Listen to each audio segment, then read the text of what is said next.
gente, nós estamos começando o nosso Chácara Talk de número 54 e hoje eu tenho comigo aqui dois pastores e amigos muito queridos que têm atuado na nossa equipe pastoral da Chácara Primavera, o Hugo Leme e o Tiago Jaqueto, recém-chegado, mas que já tem marcado profundamente as nossas vidas com os seus pensamentos e com a sua postura séria em relação à palavra de Deus, à vida cristã e ao ministério que Deus tem dado a ele. É muito bom ter esses queridos aqui, mas antes de eu levantar algumas perguntas e começar a instigá-los com alguns comentários sobre a nossa última reflexão, eu queria retomar aqui uma coisa, porque há 4 semanas atrás nós anunciamos um sorteio aqui e algumas pessoas enviaram os seus e-mails e os seus nomes para participarem do sorteio de alguns livros, e eu queria anunciar aqui rapidamente os ganhadores desse sorteio. Em primeiro lugar, ganhou o devocionário Jornada, a edição de 2021, o Emerson Freitas. O Emerson Freitas, se ele já tem o devocionário, ele pode falar com o pessoal da nossa equipe, a gente pode providenciar talvez a troca por algum outro livro para ele. Depois, ganhou o livro Feito para Adorar, um livro sobre casamento, relação familiar, conjugal, a Bruna Quintino Gonçalves. Então, Bruna, o nosso pessoal vai entrar em contato com você para enviar esse livro para você. O Kennedy Lima ganhou o livro Igreja, Tô Fora. Então, mesma coisa, Kennedy, o nosso pessoal vai entrar em contato com você. E, por final, o Natanael Amaral ganhou o livro Revisão de Vida. Então, fique ligado aí, nas próximas semanas nós vamos fazer mais alguns sorteios de alguns outros livros que você pode ganhá-los para o seu aprofundamento na caminhada cristã, no conhecimento das coisas de Deus. É sempre muito bom ter você aqui com a gente, e eu quero incentivar você a compartilhar esse Chácara Talk, esse podcast com seus amigos e parentes. Nós estamos muito empenhados em termos mais pessoas ouvindo, além das nossas mães. A gente sabe que as nossas mães não perdem um podcast, né? Aí a gente paga alguns amigos para eles ouvirem o nosso podcast, mas se você, por acaso, tropeçou nesse podcast, nós pedimos para você compartilhe com seus amigos e parentes, para que eles também possam ser estimulados a refletir sobre a caminhada cristã. O propósito principal desse podcast é fazer um aprofundamento no que nós refletimos sempre no último domingo, na série que está acontecendo na nossa comunidade Chácara Primavera. E nós estamos já na 8ª semana da série Vai Passar, conjugando esperança com perseverança. E nós temos trabalhado principalmente uma pauta ali no livro de Hebreus, do capítulo 10 ao capítulo 12, vamos entrar no capítulo 13 no próximo final de semana, percebendo como homens e mulheres de Deus no passado conjugaram a esperança com a perseverança em momentos de adversidade, em momentos complexos, em momentos difíceis, como o que nós estamos vivendo nos últimos 12 meses. E hoje eu queria conversar um pouco mais sobre um trecho do livro de Hebreus, do capítulo 10, que o pastor Hugo trouxe uma excelente reflexão para a gente. Se você ainda não ouviu, você pode acessar lá no chacra.org, nas nossas mensagens, e ouvir a última reflexão dessa série, Conjugando Esperança com Perseverança. E essa reflexão que o pastor Hugo nos trouxe esbarrou ali no verso 24 e 25 de Hebreus 10, onde o autor chama a atenção dos seus ouvintes originais para o fato de que alguns irmãos e irmãs em Cristo estavam deixando de se congregarem, deixando de se reunirem. Eles estavam abandonando os encontros públicos ou desprezando o momento de encontro comunitário para a celebração da fé e o aprofundamento na caminhada cristã. Eu queria pedir para o Hugo. Hugo, você poderia falar um pouco mais para a gente, ou talvez nos relembrar, o que de fato estava acontecendo naquele contexto? O que envolvia, no primeiro século, essa palavra do autor de Hebreus para que os irmãos e irmãs não deixassem os encontros comunitários? Você podia falar um pouquinho para a gente sobre isso, por favor? Claro, posso sim. Primeiramente, é muito bom estar aqui mais uma vez e prazer estar podendo conversar com vocês e com esses nossos amigos e amigas que estão nos ouvindo também. Domingo a gente conversou então sobre esse trechinho, né? Hebreus capítulo 10, do verso 19 ao verso 25, onde o autor ele vai dar essa ênfase no final do texto dele, dizendo que é para a gente se manter firme nos encontros. E por que as pessoas estavam abandonando ou deixando de lado os encontros? O verso 25, vou até ler aqui, ó, ele diz assim, o autor: não deixemos de reunir-nos como igreja, segundo o costume de alguns, mas procuremos encorajar-nos uns aos outros, ainda mais quando vocês veem que o dia se aproxima. A ideia aqui do autor, como você já colocou, o termo é: não abandonem os encontros, as reuniões, né? A ideia ali de igreja, assembleia, não é meramente igreja como a gente conhece hoje, né? Mas é a reunião das pessoas. E por que eles estavam abandonando? Se a gente continuar lendo o capítulo 10, o autor está dizendo: olha, vocês estão sendo perseguidos, vocês estão sendo oprimidos, vocês estão sendo torturados. E acontece que quando um judeu ele se tornava cristão, ele passava a ser perseguido. Ele não poderia mais frequentar a sinagoga, ele não poderia mais frequentar o templo, porque assim como a gente se lembra do apóstolo Paulo no livro de Atos, eles eram perseguidos, a família era caçada, era torturada, eles eram lançados aos leões, enfim. E eles, nesse momento de conflito, de provação, de dificuldade, né, de tortura, etc., eles optavam por dizer o seguinte: olha, eu até creio em Jesus, mas eu não quero me assimilar aos cristãos, eu não vou participar da reunião comunitária, porque participar da reunião comunitária pressupunha estar disposto a ser perseguido, pressupunha até mesmo colocar sua própria vida em xeque. E o autor está dizendo: ei, estar junto comunitariamente é tão importante quanto estar próximo de Jesus. É quase sinônimo. Então, paguem o preço de estarem juntos. É isso mesmo. Jesus deu a vida por vocês, vocês precisam estar juntos, se estimular, cuidar um dos outros, manifestar as boas obras. Então, a razão pela qual eles estavam deixando de se reunir era por medo de assimilação da comunidade cristã, era por medo de perseguição, de perder a própria vida. Esse era o contexto que eles estavam abandonando ou deixando de lado as reuniões deles. Isso aí me lembra uma série que nós fizemos nas cartas às igrejas do Apocalipse, que esse também era o contexto que envolvia muitos cristãos ali na Ásia Menor, né?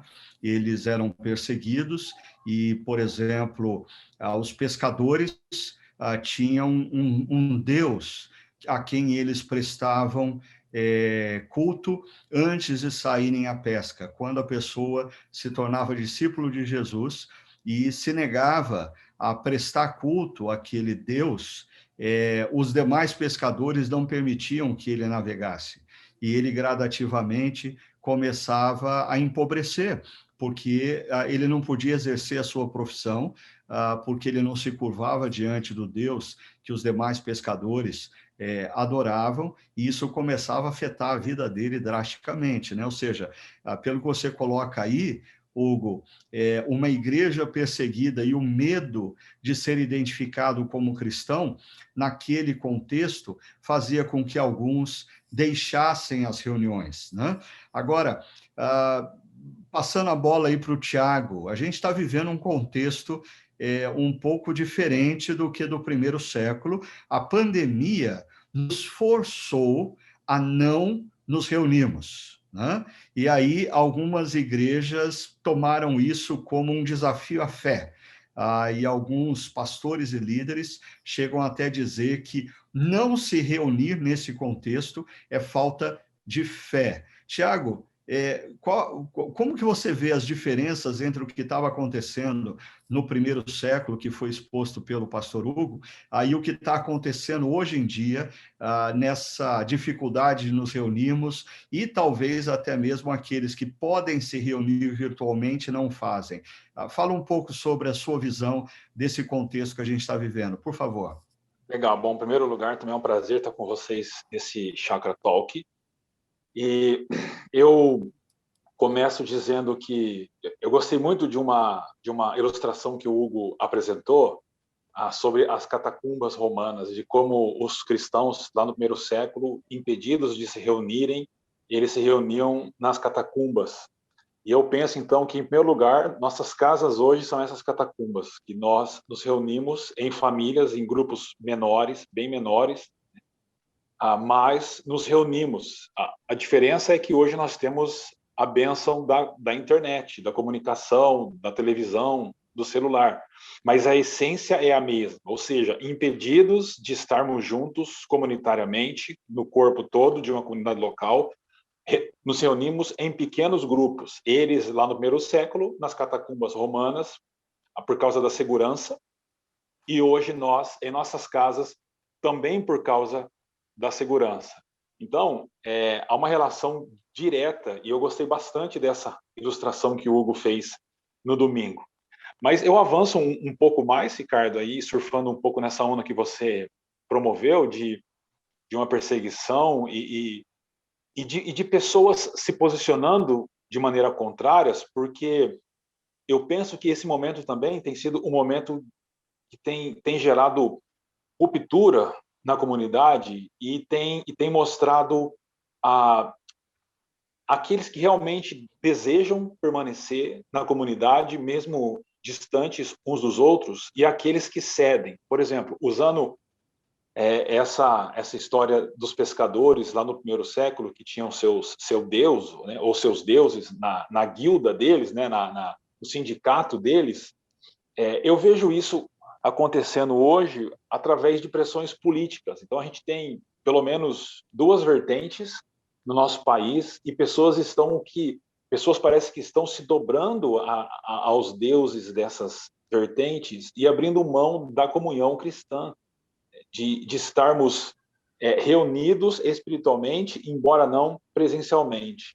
Então, da mesma forma que no primeiro século os discípulos e as discípulas de Jesus tinham esse desafio de se manterem unidos, mesmo diante de impossibilidades de estarem juntos presencialmente, eles se mantinham unidos espiritualmente, se mantendo fiéis a Deus. E nós estamos, assim, em uma situação parecida, no sentido de que nos mantermos fiéis a Deus é não cedermos a nenhuma dessas pressões de ambos esses lados, né? E nos conectando com a nossa comunidade de uma maneira segura e como isso é possível. E por isso que entristece muito a gente saber, como pastor, um dos pastores da nossa comunidade, saber de pessoas que desistiram de estar juntos com a gente, mesmo online, porque abraçaram uma dessas narrativas falsas, digamos assim, né? As pessoas precisam entender que esse é o meio que Deus está nos dando hoje, de estarmos juntos, e que nossas casas hoje são as catacumbas lá do primeiro século, que nós não podemos desistir, mas como a gente tem tentado ensinar a igreja, nós precisamos conjugar esperança com perseverança, ou seja, nos mantermos firmes em nossas casas, seguros, mais conectados à comunidade, de acordo com os meios que nós temos para isso. Tiago, você falando, me vem à mente o seguinte, a sensação que eu tenho é que a nossa geração, e quando eu falo nossa geração, envolve tanto os meus pais até os meus filhos, né? Eu estou falando da geração num contexto mais amplo, é uma geração que não conhece dor, não conhece sofrimento. Os meus pais, eles não viveram ou não vivenciaram as dores das guerras mundiais. Eu não vivenciei dores intensas de catástrofes globais, muito menos os meus filhos. E isso me faz lembrar quando, logo após a minha conversão, um dos livros que me marcou muito foi aquele livro do irmão André, Contrabandista de Deus, que conta a história de um homem, um holandês, que passa a vida contrabandeando Bíblias para dentro da União Soviética, na época totalmente fechada e avessa a qualquer forma de religiosidade, principalmente o cristianismo. E aí, eu me lembro quando o irmão André chegou num grupo de cristãos que se reunia escondido no porão de uma casa. Eu não me lembro exatamente o número, mas era um número muito pequeno de pessoas, 10, 12 pessoas. E ele pergunta para essas pessoas o que eles têm estudado. E eles dizem assim, bom, nos últimos 5 anos, nós temos estudado as 2 páginas da Bíblia que nós temos. Nós só temos 2 páginas da Bíblia. E há 5 anos nós lemos em todas as reuniões essas 2 páginas e estudamos essas 2 páginas. Há 5 anos estudando 5 páginas da Bíblia e aquele grupo se mantinha juntos. E aí, no final da reunião, ele disse, eu quero orar por vocês. E aí um líder daquele grupo falou assim, ok, mas nós queremos orar por vocês do Ocidente também, da Europa, Estados Unidos, e envolve também o nosso contexto. Aí ele se surpreendeu, ele falou assim, mas como?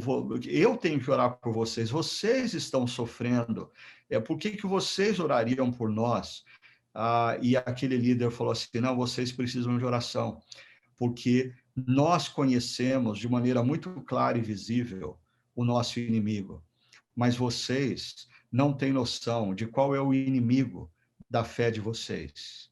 E hoje, lembrando dessa história, eu acho que o inimigo da fé no mundo ocidental, no nosso mundo capitalista, é o prazer, é a comodidade, e nós não nos apercebemos o quanto essa pandemia nos testou nesse aspecto. E quando eu comparo a nossa dor de ter que acompanhar momentos de adoração, momentos de reflexão, com excelentes mestres e professores sobre os mais variados temas, e as pessoas, usando a terminologia de Hebreus, as pessoas desmaiando diante disso, não perseverando, quando eu comparo com o sofrimento daqueles 12 irmãos que por 5 anos liam e refletiam sobre 2 páginas da Bíblia, eu acho que nós precisamos pedir a Deus perdão pela Orar de nossa... vergonha. É verdade. Assim, quando nós comparamos o nosso momento com o momento de outros irmãos e irmãs que já viveram na história, não é justo a gente falar que esse nosso momento está sendo difícil, né? Nós temos, muito pelo contrário, eu diria que talvez esteja sendo mais fácil do que em outras épocas, eu ligar minha televisão e assistir, participar do culto no sofá de casa, tomando cafezinho, dizer que isso é difícil a ponto de eu falar assim, não, eu cansei, eu não vou caminhar mais nesse modelo. E se nós tivéssemos uma real perseguição, como no século I, ou se nós vivenciássemos a realidade daqueles irmãos que viveram no contexto do comunismo, ou até mesmo aqueles que hoje estão debaixo dos regimes islâmicos, né? Eu queria voltar aqui ao texto para provocar vocês numa coisa. Eu fiz menção do verso 24 e 25, e vocês reenfatizaram isso. Esses 2 versos, o Hugo, na reflexão, ele até enfatiza os verbos desses 2 versos, né? Diz, pensemos em como motivar uns aos outros, e aí aparece 2 práticas, a prática do amor e a prática das boas obras. E aí, não deixemos de nos reunir, como fazem alguns, mas encorajemo-nos mutuamente. É interessante porque o verso 24 e 25 repete essa ênfase do encorajamento mútuo. Encorajamento mútuo à prática das boas obras e do amor, encorajamento mútuo para que a gente não deixe a vida comunitária. Pergunta, como que vocês acham que igrejas nessa pandemia se saíram nesse duplo desafio de se encorajarem mutuamente a prática do amor e das boas obras e se encorajarem mutuamente a não abandonar a vida comunitária? De maneira geral, como as igrejas brasileiras se saíram nesse desafio? Bom, de maneira geral, eu acho que foram mal nesse desafio, porque simplesmente ecoaram o individualismo dos nossos dias e perderam a possibilidade, a oportunidade de reforçar o que a comunidade cristã é, além templo. Porque o individualismo abraçado por muitas igrejas faz com que muitas comunidades reforcem o templo o tempo dentro do templo, dentro de um prédio. E aquilo é a comunidade. Fora dali, não há comunidade. Mas a Bíblia não ensina isso. A Bíblia diz que comunidade, a palavra igreja, não tem nenhuma relação com prédio, com construção física, mas é um povo orgânico de Jesus, né? Então, eu diria que, no geral, as igrejas se saíram mal porque simplesmente ecoaram um individualismo que já existia, e a pandemia deu a oportunidade de tentar reverter isso, de ensinar de maneira contrária, mas muitos optaram simplesmente por promover aquilo que já existia. Essa é a minha avaliação. Posso colaborar? Eu acredito também que, no geral, quando nós olhamos para aquilo que a mídia ela acaba sendo divulgada, de fato, acaba sendo a maior parte, né? É muito triste, na minha opinião. Me parece que aquilo que nós compreendemos biblicamente é misturado com viés político. É a minha leitura. Isso me entristece muito, porque nós não somos chamados para abraçar viés político, nós somos chamados para abraçar o reino. Então, ora a gente concorda com o momento que a gente está vivendo em relação ao viés político, ora a gente tem que apontar os defeitos, as falhas e agir contra, inclusive como voz profética. E me parece que houve uma grande polarização. Ao invés de nos estimularmos mutuamente a prática do amor das boas obras e nos incentivarmos dentro de cada contexto, por exemplo, igrejas em centros rurais ou etc., onde demorou para a pandemia chegar, ok, naquele contexto era uma forma como talvez a igreja seria possível se portar, mas em grandes centros urbanos não. E a gente percebe assim um eco, né, de igrejas colaborando para o avanço da Covid. Então, eu concordo com o Tiago, mas existiram também igrejas que nesse momento, por exemplo, abraçaram sim aqueles que estavam necessitando em suas comunidades, sustentando, apoiando em ajudas, na ajuda emocional, financeira, até bairros, né? Pessoas que necessitavam, né, especialmente no ano passado, de auxílio tiveram, mas isso foi o mínimo que eu vi.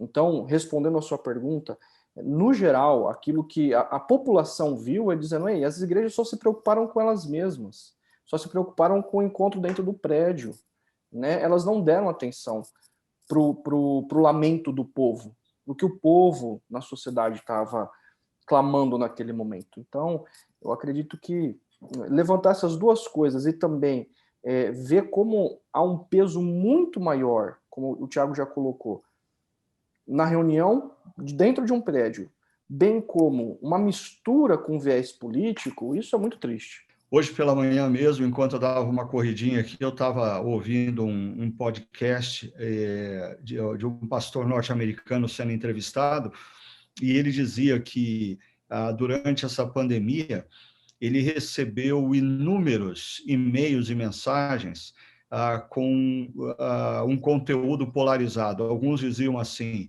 como você, como um líder cristão, não se posiciona explicitamente contra o presidente da República dos Estados Unidos da América, dizendo que ele está errado e está levando inúmeras pessoas à morte. Aí ele abriu outro e-mail e dizia assim: como você, como líder cristão, não se posiciona explicitamente contra toda essa campanha que a mídia está fazendo para apavorar as pessoas com essa a pandemia desestabilizando democracias como a dos Estados Unidos da América. E aí ele dizia: olha, o conteúdo dessas mensagens não eram teológicos nem eclesiológicos. O conteúdo dessas mensagens eram políticos.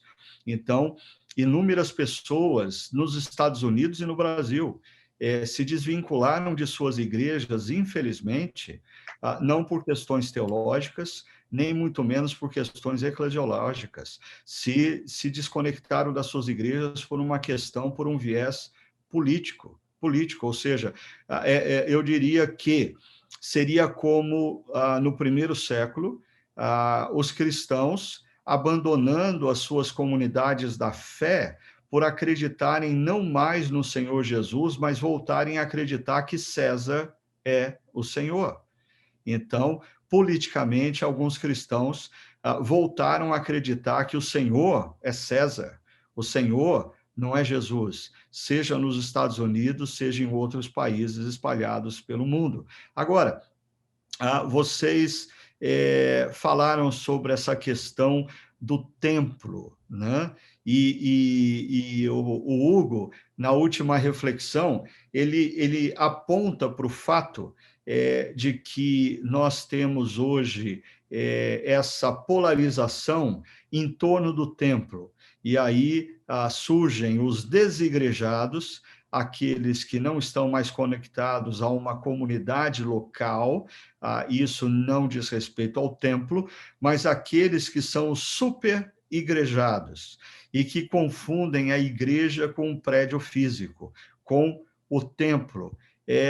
Como que cristãos que estão nos ouvindo no nosso podcast poderiam evitar esses dois equívocos? Como que eles podem fazer uma autoavaliação e tomar cuidados para não se tornarem desigrejados, errando ao se desconectarem de uma comunidade local, ou super igrejados, supervalorizando o templo? O que vocês poderiam dizer para nos ajudar nessa caminhada? Bom, a minha área é mais bíblico-exegética, então eu vou por esse caminho. Primeiro, com relação aos desigrejados, o Hugo chamou a minha atenção para o texto que ele pregou, e é interessante como que o autor do texto caminha. Ele começa dizendo que nós precisamos ter plena confiança para entrar no Santo dos Santos, e o Hugo explicou bem para nós o que é o Santo dos Santos. Se você que está nos ouvindo não sabe, dá uma volta na mensagem lá que você vai entender. Mas ele diz que nós temos essa plena confiança para estar entrando, seria uma tradução mais literal, no Santo dos Santos, e ele constrói dizendo que é Jesus que abre esse caminho, sim, mas isso se concretiza, essa entrada no Santo dos Santos, se concretiza na comunidade. Não é a comunidade que nos dá a entrada ao Santo dos Santos, é Cristo, né? Ele diz isso nos versículos seguintes, mas a entrada no Santo dos Santos se concretiza quando nós estamos na comunidade, e ele faz isso usando alguns particípios no texto bíblico que o Hugo pregou. Ou seja, para os desigrejados, não existe fé cristã seguir Jesus sem comunidade. Isso é uma aberração bíblica que não tem nem pé nem cabeça, porque participar em Jesus e estar no Santo dos Santos, que era o lugar do sumo sacerdote, e todos nós hoje somos sacerdotes de Deus, né? Santos, é estar em comunidade. Esse é o ponto. Para os super igrejados, e eu aqui posso dizer para vocês que historicamente eu já tive muito problema com isso, porque isso é muito forte, principalmente naquele pessoal mais antigo, que entende que o templo é a casa de Deus. Eu tive sérias discussões com pessoas que eu chamava para orar na igreja e diziam assim: vamos orar. Senhor, muito obrigado por estarmos em tua casa. E eu me debatia de ouvir aquilo lá. Eu diria o seguinte, o Hugo também falou isso na mensagem. Quando Deus institui a sua presença entre o povo de Israel, era um tabernáculo móvel, ou seja, ele ia junto do povo, né? O povo ia atrás da presença de Deus. Quando Deus vai instituir um templo, através das mãos de Salomão, quando Salomão constrói o templo e ele vai orar, a oração de dedicação, quem lê com atenção a oração vai perceber que Salomão nunca fala que Deus está no templo. Ele fala que o povo encontraria Deus no templo. O templo era um lugar de encontro, não de habitação. Encontro. Então ele diz, quando o povo sentir fome, quando o povo pecar e se voltar para essa casa, que dos céus o Senhor ouça. Deus não está no templo. Mas, Tiago, Quando você vem... está mexendo muito com a minha cabeça. Eu sempre, desde pequenininho, na escola bíblica dominical, eu aprendi que aquela era a casa de Deus. A imagem que eu tinha, quando eu era criança, era que quando a nossa família... Meu pai era diácono na igreja, às vezes ele estava escalado para fechar a igreja como sinônimo de prédio, né? Fechar a igreja. E aí, quando ele passava a chave no templo... e todas as luzes estavam apagadas, a gente estava indo embora, eu, assim, como criança, tinha uma sensação de que Deus ia dormir lá. Vai dormir agora, está tranquilo. Então, eu acredito que muitas crianças que participam desse contexto ainda acham que Deus dorme na igreja, no prédio, no templo, ou seja... Então, é muito interessante o que você está falando. Eu tinha que te interromper, porque eu lembrei da minha infância agora. Mas segue em frente, por favor. E Deus dorme bastante, porque Deus dorme de domingo à noite até o domingo de manhã. Semana inteira Deus está dormindo. Depois ele acorda 2 vezes ao domingo e depois ele volta a dormir. Mas é interessante porque Salomão sempre diz, dos céus o Senhor vai ouvir. Então o templo é um lugar de encontro. O Novo Testamento, por exemplo, João capítulo 2, ele deixa claro que Jesus fala o seguinte, destruam esse templo e eu vou reconstruir em 3 dias. E o evangelista explica para nós, Jesus estava falando do seu corpo. Por quê? Porque o local de encontrar Deus deixa de ser o templo e passa a ser Jesus. O Novo Testamento avança e Paulo vai dizer que nós somos o templo de Deus, porque nós temos o Espírito. Então, hoje, o lugar que as pessoas encontram Deus é na comunidade de Deus, é na comunidade de Jesus. Por isso, não existe a necessidade de nós estarmos atrelados a lugares específicos, a prédios, mas a igreja, ela é orgânica. Por isso eu gosto muito do que a gente fala algumas vezes quando a gente vai começar o nosso momento de adoração e de reflexão, que diz, os nossos prédios estão fechados, mas nós continuamos em missão, porque igreja somos nós. Legal, Tiago, porque olha, pensa comigo, você e Hugo, veja se vocês concordam. Quando nós pensamos numa pessoa muito querida nas nossas vidas, histórias que já faleceu, qual é a coisa que a gente sente falta dessas pessoas? Eu nunca vi alguém dizendo assim, que saudade eu sinto da casa do meu avô. Que saudade eu sinto do carro daquela minha tia que faleceu. Não, eu sinto saudade da presença. Eu sinto saudade da presença do meu avô. Eu sinto saudade da presença da minha tia. E é interessante quando nós lemos os Salmos, o salmista, ele não fala que sente saudade do lugar, ele sente saudade da presença de Deus naquele lugar. Ele sente saudade do templo, porque é ali que ele encontra com Deus, é a saudade da presença. E aí é interessante, se a nossa grande saudade e a nossa grande necessidade é a presença, é interessante Jesus, nas suas últimas palavras aos discípulos, ele dizer, e eis que estarei convosco todos os dias até a consumação dos séculos. Ou seja, a presença, nós não precisamos sentir saudades de Deus, ele está conosco. E às vezes eu vejo pessoas dizendo assim, pastor, eu tenho saudade do nosso prédio, do nosso espaço físico, né? Eu diria, não, eu tenho saudade das experiências que nós vivemos diante de Deus naquele espaço. Mas talvez daqui a 5 anos eu vou ter saudade das experiências que nós vivemos com Deus enquanto nós estávamos dispersos assistindo os cultos de maneira online. Então, é muito importante a gente perceber essa questão de que, porque é muito forte na mentalidade dos evangélicos, que vem do catolicismo romano, que tem essa ideia forte do templo, né? É muito difícil, às vezes, a pessoa perceber que, quando nós lemos a Bíblia, a questão não é o lugar, a questão é a presença. É a presença de Deus, né? Tanto que isso me lembra, na história dos patriarcas, experiências nas quais, diante da constatação da presença de Deus num lugar, eles constroem um altar. Mas não é o altar que traz a presença, é a presença que gera o altar.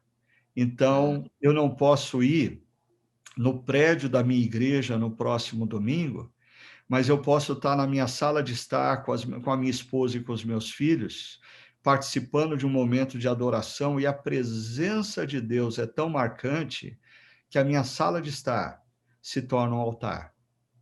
Ou seja, qualquer lugar que nós estivermos, que nós nos encontramos com Deus, se torna um espaço onde a gente pode construir um altar e derramar ali as nossas vidas. Acho que falta essa concepção. Que pena que talvez a gente só esteja chegando a essa constatação no final da pandemia, né? Bom seria se a gente tivesse essa constatação em março do ano passado. O Hugo está pedindo para falar, eu cortei. Diga lá, Hugo. Para acrescentar também a isso, eu acho que tanto o desigrejado quanto o superigrejado, eles pecam no mesmo princípio, que é a vida comunitária. O desigrejado fala assim, eu até gosto de Deus, né? Mas talvez não seja o Deus da Bíblia. E aí o superigrejado, ele fala assim, eu também gosto de Deus. Mas no fundo ele não gosta da comunidade. Porque o superigrejado, como a gente tem visto esse fenômeno acontecendo, eles estão conectados no prédio. Mas quando o autor de Hebreus diz assim, olha, cuidem um dos outros, estimulem-se, né? Pratiquem as boas obras, preocupem-se com grande profundidade. O superigrejado, ele não está interessado na vida comunitária, que é onde a presença de Deus se manifesta, que é onde Cristo está presente conosco. Porque o vínculo do superigrejado é com o prédio, não com a comunidade. Então, são irmãos siameses, duas faces de uma mesma moeda. E com isso, o que eu acredito é que, assim, é como, no nosso contexto, o que é nós, protestantes, né, dizemos do católico cultural. Agora existe um monte de protestante de evangélico cultural. Eu vou ao domingo para bater o cartão, para cumprir a minha regra religiosa, né, a minha rotina religiosa, para dar para o Ministério de Crianças o cuidado do discipulado, mas quando a gente compreende que nossa família, eu acho lindo no povo de Israel, porque assim eles não têm tempo para terceirizar o discipulado para com a criança, o discipulado para com o adolescente. Quem discipula a criança e o adolescente é a família e a comunidade. Então, assim, uma das coisas maravilhosas que Deus deu, e eu acredito que Deus está, assim, impulsionando isso, né, nesse aspecto, utilizando a pandemia nesse sentido positivo, é dizendo, pais, voltem a discipular os seus filhos. A espiritualidade cristã, ela não é exercida aos domingos, mas é durante a semana, e desemboca, ou ela é fortalecida no domingo. É a mesma questão dos adolescentes e por aí vai, né? Então, assim, talvez esses superigrejados estejam sendo colocados em xeque daquilo que eles talvez não cultivaram ao longo dos anos. E eles não gostam da comunidade. Deus está dizendo, não, você precisa de comunidade. Você precisa ser estimulado, ser cuidado, e cuidar da sua família, e cuidar dos seus filhos, e cuidar da comunidade. Eu acrescentaria aí, Hugo, quando você fala dos superigrejados, que você disse que os superigrejados ele tem um apego ao templo. Eu acrescentaria, os superigrejados têm um apego às atividades religiosas, aos eventos. E eu acho que essa pandemia revelou grandemente o quanto muito do que as nossas igrejas está fazendo, e aí é uma crítica, inclusive, a nós, a totalidade da igreja. Muitas igrejas construíram uma relação com o seu público, uma relação baseada no evento. Então, por que que os adolescentes estão conectados à igreja? Porque tem bons eventos. Por que que os jovens estão conectados a uma igreja? Porque tem bons eventos. Aí, de repente, vem uma pandemia e nós não podemos mais oferecer eventos. Sabe o que acontece? Adolescentes e jovens se desconectam da igreja. Por quê? Porque eles nunca estiveram conectados a Jesus. Porque eles nunca foram conectados ao discipulado de Cristo. E eu acho que essa é uma grande revisão que nós precisamos fazer. Na verdade, uma dupla revisão. A primeira que o Hugo já colocou, e que eu também concordo, é que é interessante quando Deus orienta o povo de Israel a construir o tabernáculo e depois construir o templo, na planta que Deus orienta, não tem hall do berço, não tem chácara kids, não tem espaço teen, né? Por que nós, pais, precisamos ter a coragem de perguntar por que não tinha espaço para crianças e adolescentes no tabernáculo, no templo? Porque o pressuposto da lei é que crianças e adolescentes são influenciados a amarem a Deus acima de todas as coisas através dos seus pais. São os seus pais que contam as histórias do passado e encorajam os seus filhos na fé no futuro. Vamos tirar da igreja essa responsabilidade. Quantas vezes, nos meus mais de 30 anos de ministério, eu ouvi de pais coisas assim, o meu filho abandonou a igreja porque os adolescentes não o acolheram. Não, meu filho abandonou a igreja porque o seminarista que cuida da juventude é muito ruim. Desculpa, o seu filho abandonou a igreja porque você, pai, você, mãe, não cumpriu o seu papel de influenciá-lo nos caminhos do Senhor.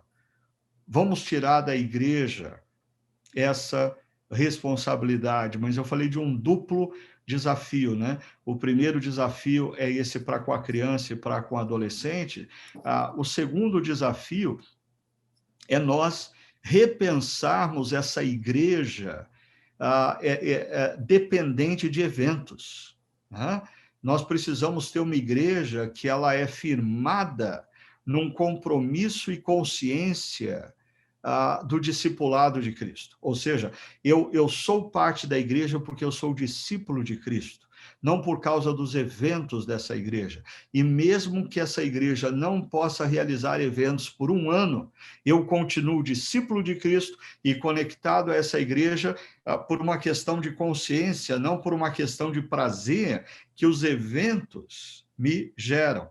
Eu acho que antes da pandemia, bem antes, na década de 80, 90, era muito famoso o livro do Rick Warren, Uma Igreja com Propósito, e uma das coisas que o Rick Warren diz ali que marcou a minha vida foi: uma igreja não pode ser avaliada pelo número de assentos ocupados aos domingos.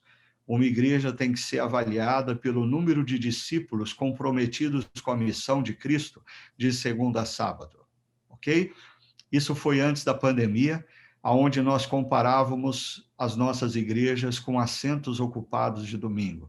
Aí veio a pandemia e vieram as lives e vieram os cultos online, e aí a disputa foi por se tornar a igreja mais influente. E eu diria que se o Rick Warren tivesse escrevendo o livro dele hoje, ele diria: uma igreja não pode ser medida pela a influência que ela tem sobre seguidores no Instagram, Facebook ou YouTube. Uma igreja tem que ser medida pela capacidade dela gerar discípulos. Uma igreja pode ter inúmeros seguidores no Instagram, mas se ela não estiver fazendo discípulos de Cristo, ela não é igreja. Ela é uma comunidade religiosa de influencers. Um pastor pode ser altamente influenciador nas redes sociais. Se a mensagem dele não gera discípulos, ele não é discípulo de Jesus. Ele é um religioso influencer. Ele é seguido por milhares de pessoas, mas a nossa missão como igreja e como líderes e como pastores e pregadores não é fazer seguidores de nós mesmos, mas é fazer discípulos de Jesus.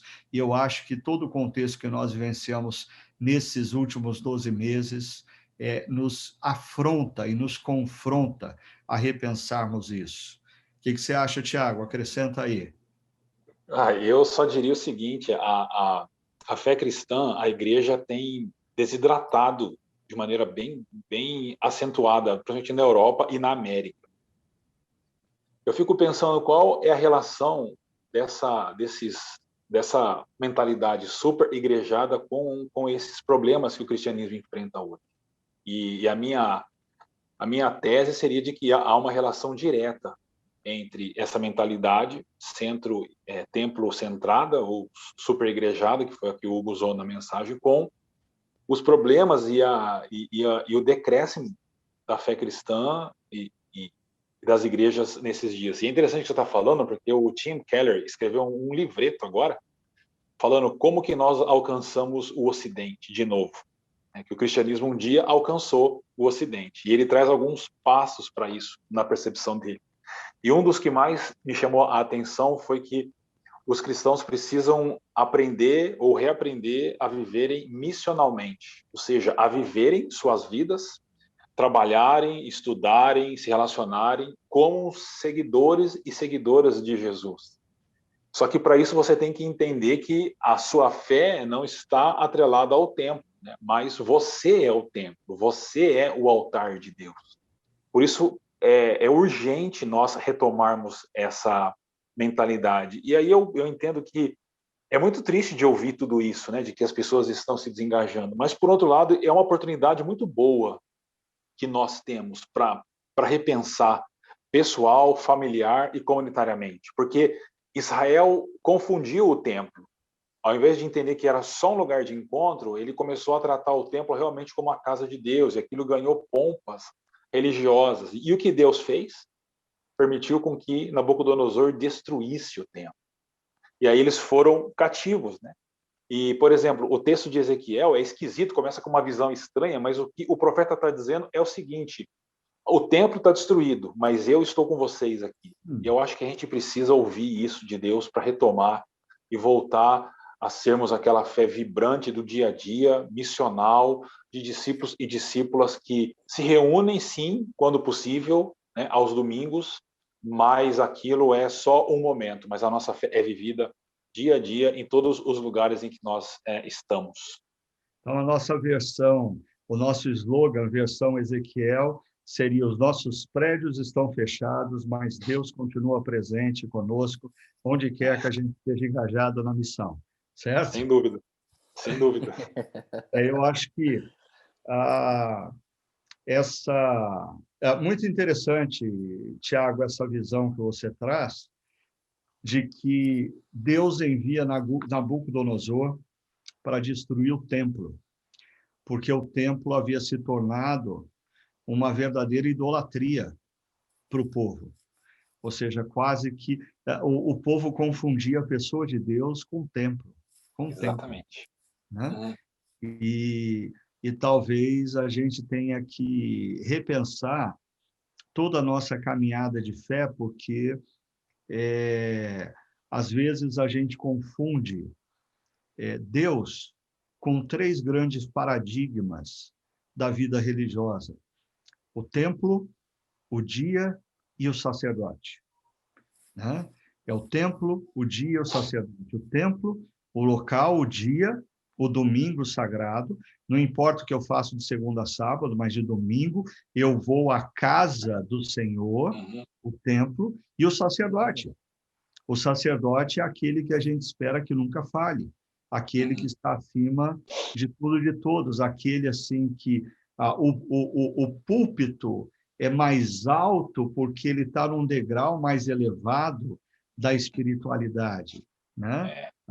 E essas são as três coisas que eu creio que para a gente desenvolver uma fé saudável, a gente tem que repensar, que são paradigmas que nos impedem de viver uma fé bíblica e um discipulado saudável em Cristo Jesus, né? Agora, a gente estava falando dos desigrejados e dos superigrejados. Vamos falar agora daquela turma que, apesar de toda essa confusão, essa polarização política, silenciosamente continuam firmes, engajados nos encontros de adoração e reflexão, nos grupos pequenos, contribuindo financeiramente. O texto de Hebreus fala sobre a gente se encorajar às boas obras e às práticas de amor, e nós vimos aí ao longo desses 12 meses, pelo menos 2 ou 3 campanhas que nós fizemos para atender pessoas carentes, atender pessoas que estavam sofrendo na região norte do país, e nós temos pessoas que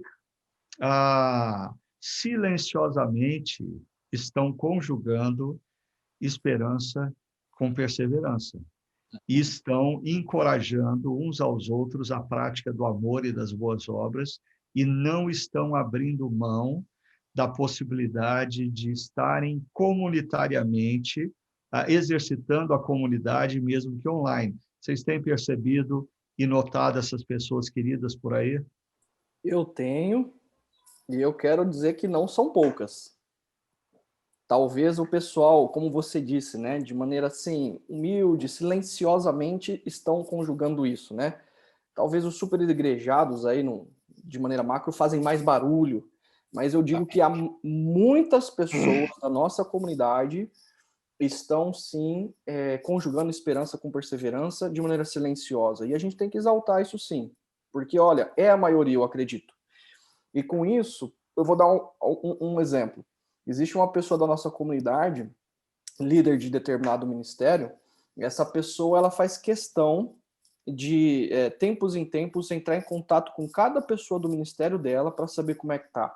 Para saber como é que tá a família, para saber como é que tá a vida emocional, a saúde, as finanças. Tem gente que, assim, tem passado por dores, lutos, dificuldades, e o grupo pequeno assim, abraça aquela pessoa naquele momento de dor, né? Por mais que, assim, nós tenhamos dificuldade, agora a pandemia aí tá apertando de novo, né? A gente, na questão da não flexibilização, né? Mas do enrijecimento. Mas apesar disso, essas pessoas elas continuam sim se fortalecendo no relacionamento. Eu acompanho grupos pequenos, assim, o pessoal manda texto bíblico, o pessoal manda piada, o pessoal chora junto. É uma coisa bela, porque assim é silencioso e a gente precisa divulgar isso.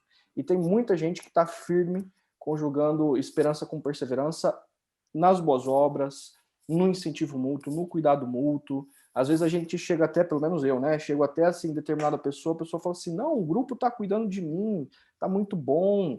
Então, assim, a gente sempre diz, né? Os líderes de grupo são extensão do nosso pastoreio. E isso é maravilhoso, né? Porque a pessoa, a gente precisa estar junto como pastores, né? Mas a gente percebe que o próprio grupo pequeno tem funcionado ali como uma igreja no sentido literal, né? É o povo reunido de Deus, um cuidando do outro como manifestação da extensão de Cristo ali. Então, eu acho isso lindo, Ricardo. Está sendo muito bonito experimentar e vivenciar isso. E qual tem sido a sua experiência nesse sentido, Tiago? Porque o ano passado, quando a pandemia começa, você estava numa outra comunidade cristã, irmã aqui da cidade de Campinas. Agora, esse ano, você está caminhando e conhecendo as pessoas.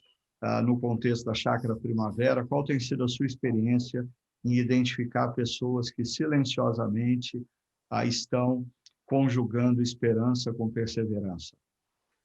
Ricardo, essa sua pergunta é muito importante, porque muitas vezes nós sofremos a síndrome de Elias, né, de achar que a gente está sozinho e não tem mais ninguém, mas sempre há os 7.000 que não desmaiaram ao longo da pandemia. E eu tenho essa mesma experiência que o Hugo tem, assim, que ele compartilha, de ver os líderes de grupos pequenos pastoreando as pessoas, fazendo contato com elas, conversando, alimentando-as com texto bíblico nos grupos de WhatsApp de cada GP. E uma experiência muito legal que a gente teve é que uma das famílias da nossa comunidade está passando um drama por causa de um acidente com um dos filhos, e o grupo pequeno se mobilizou até financeiramente, já estava em oração financeiramente para mandar a nossa líder, que é uma pessoa muito próxima da família, para viajar até a cidade em que aquela família estava, para estar com aquelas pessoas, para orar com elas, e depois essa líder voltou, compartilhou com o grupo pequeno, e essa família que está passando por esse tempo difícil tem falado, tem testemunhado como eles estão se sentindo suportados por essas pessoas que continuam se relacionando com Jesus, com a comunidade, né? Como disse o Hugo, conjugando esperança com perseverança ao longo desse tempo. E como líder de grupo, supervisor de grupos pequenos e pastor, eu posso dizer que isso enche o coração de alegria. Muito bom, gente. A gente está caminhando aqui agora para o final desse podcast. E no próximo final de semana a gente caminha para o final dessa série de mensagens Vai Passar, conjugando esperança com perseverança. A gente vai estar conversando um pouco sobre Hebreus capítulo 13, algumas últimas recomendações que o autor de Hebreus dá àqueles cristãos que viviam um momento de adversidade, estavam flertando com o desânimo, e por isso ele escreve a carta convidando-os a resgatarem o foco na caminhada cristã em Cristo Jesus, relembrando-os quem é Cristo Jesus e convidando-os a práticas comunitárias, a fim de se fortalecerem mutualmente nessa caminhada. Então, se você quer participar com a gente, sinta-se convidado para no próximo domingo, às 10 horas da manhã, estar conosco no chakra.org. E eu queria terminar, Tiago e Hugo, só lembrando para os nossos ouvintes ou aqueles que estão nos assistindo, algo que foi falado, acho que pelo Tiago, sobre a necessidade de nós sermos missionais. E a gente não para pensar o quanto essa oportunidade de convidarmos amigos, amigas e parentes para um culto online é altamente missional. Eu ouvia nesse podcast hoje pela manhã e o sujeito fazia o seguinte exercício. Assim, um exercício absurdo, mas só para a gente entender a importância do encontro online. O exercício que ele fazia era o seguinte: imagina que você e a sua esposa estão ponderando sobre buscar uma religião, e vocês começaram a conversar sobre, quem sabe, o islamismo. Mas será que o islamismo? E a pergunta que ele levanta é: o que faria você ir numa mesquita? Seria o fato dela mudar de nome, ela mudar a placa, ela mudar o logo, ela pintar o prédio onde ela se reúne, ela se tornar visualmente mais jovem? E ele diz: não. Se você estivesse flertando com a possibilidade de frequentar o islamismo, a primeira coisa que você e a sua esposa iam fazer era entrar na internet e começar a assistir às reuniões online. Então, eu queria terminar convidando você a convidar os seus amigos, amigas, parentes, nesse momento, a estarem conosco no próximo domingo, às 10 horas da manhã, no chakra.org, porque essa é uma atitude altamente missional nesse momento que a gente está vivendo. Não perca essa oportunidade, tá bom? Eu quero agradecer a presença aí do Hugo, do Thiago. Muito boa conversa, sempre muito gostoso bater papo com vocês aqui e trocar experiências. Eu acredito que vocês que estão nos ouvindo também cresceram imensamente. E semana que vem a gente está de volta com mais um Chácara Talk. Deus abençoe cada um de vocês.